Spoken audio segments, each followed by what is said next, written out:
This is 2004 Buick Rainier, 4.2 liter in it. It has just front AC on it, no auxiliary. Has a problem with one of the actuator motors in the dash is pecking.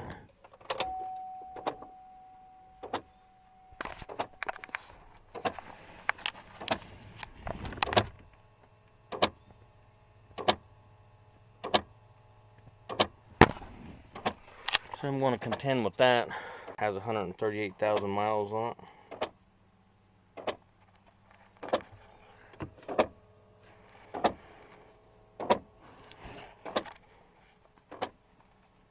And it has automatic climate controls. One of the first things I want to do is take these 4 screws out of this knee bolster. It's got 2 up there and 1 in each corner. Separate it from this slaughter panel.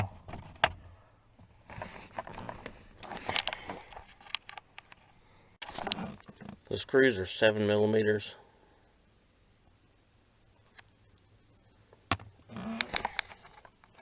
And the panel should just slide off. You can lift this wire up on the glove box. And there's another actuator over here. And turn the switch on and see if this is the one causing it. By watching that aluminum circle, we'll see if it keeps bucking. Down on the bottom there. That's what's actually rotating by this whole motor. Which I don't think this side's a problem, but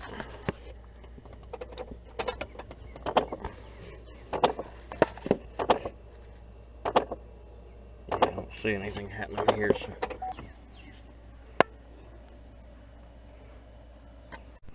That noise is coming from pretty high up. The middle one is a mode actuator, and then the lowest one in the front is the temperature control for the driver's side, and then the one exactly behind the glove box there is for the temperature control on the passenger side.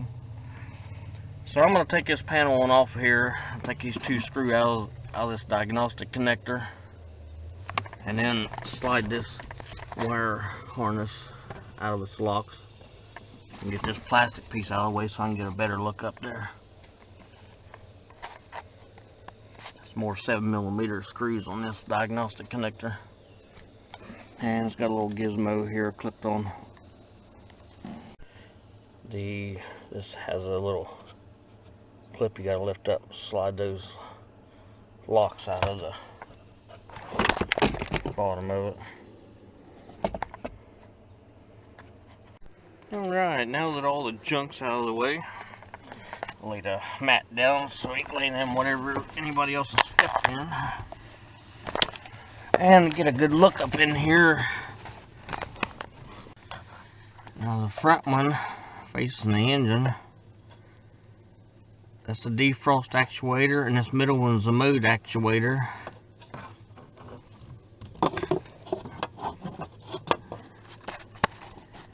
And so we can get a better look at it here.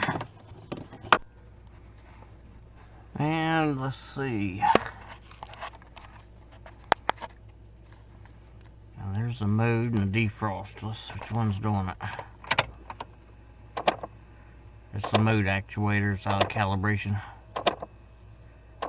And that is what's generating the irritating noise.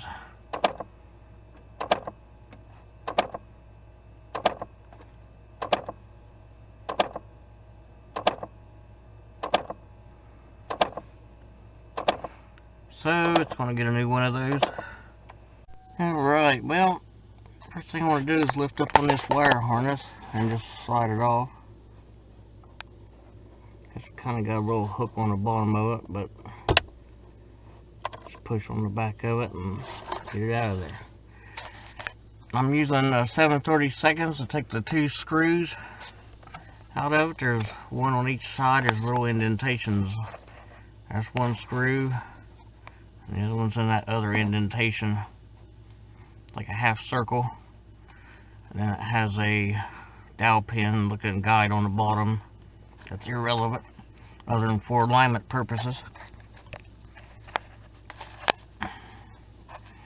And I'm just use a 1/4" drive ratchet and a short extension. You could probably use a 7/32 deep wheel, I guess.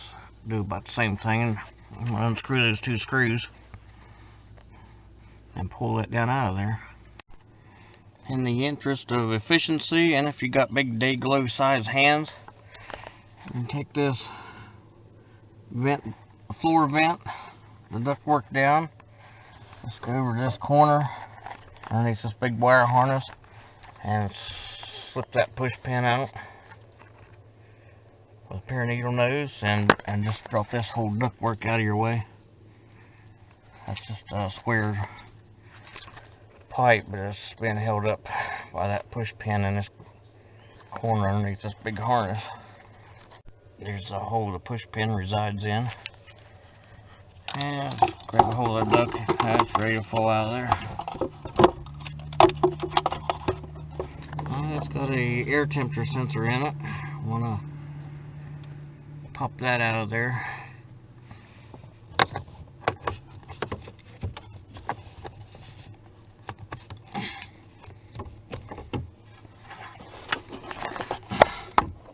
Let's give it a little 1/4 turn, and it's just don't hurt the thermistor inside of that. Big old gash opened up to it now. And I'll proceed to take the screws out of it.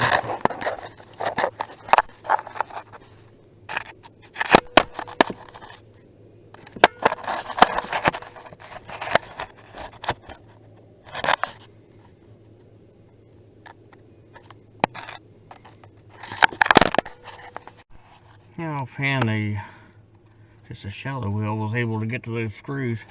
I just, for general reference, just look at the slit in that circle, the actuator motor that's at 6 and 12 o'clock.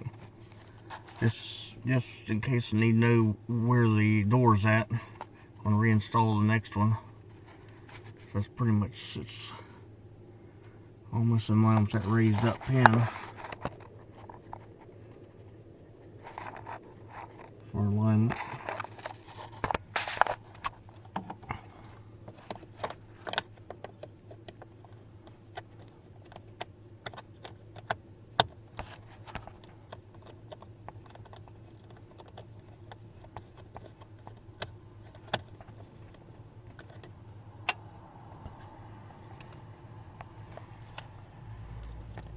And get the other one out. It's kind of close.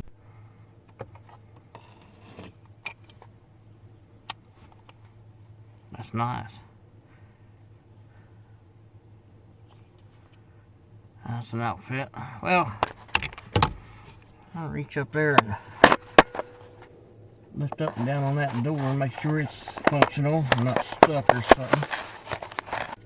It is a gear. That gear right there. Put the finger a couple times.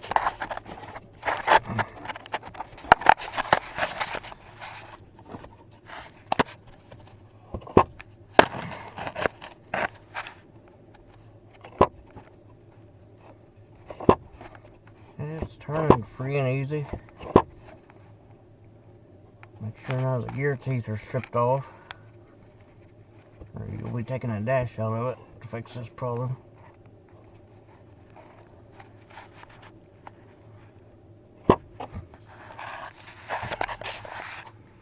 Yeah, I guess we'll see. Yeah, you could use a mirror or cell phone, or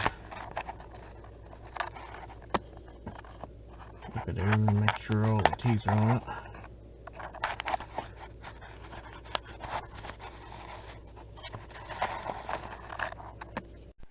Alright, the new actuator looks like it's pretty much in line with the old one that came out, so just be a matter of sticking it in there. There's a little blade in there, it should line up with that sticking out. And that's the target to stick that actuator back on. And that raised up line should sit in the slot. That goes on there.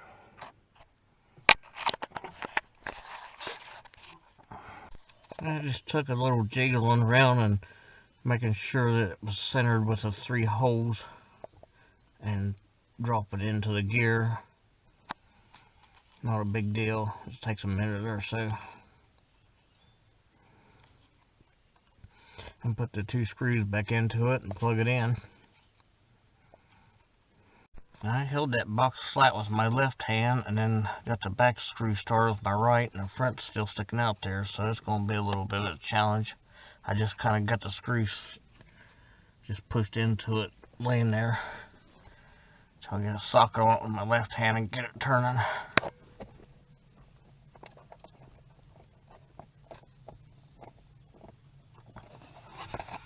That wasn't too bad, I guess.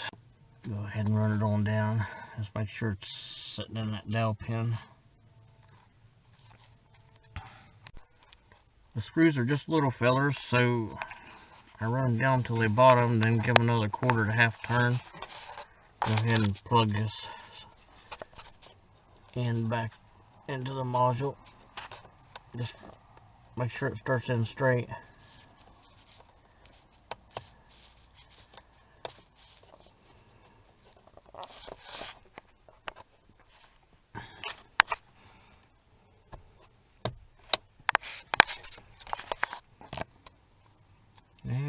And it should be all right now.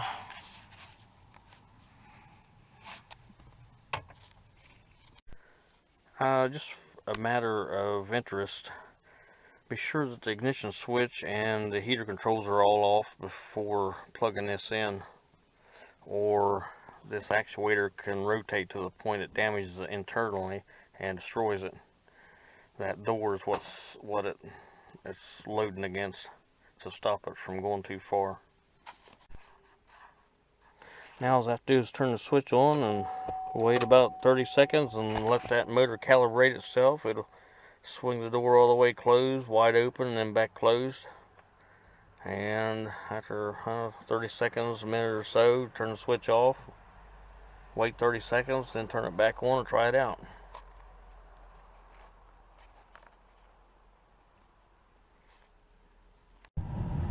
Once everything works good, put this lower vent ductwork back up, plug the sensor back in, twist it in a quarter turn, then hook the push pin back up in its hole,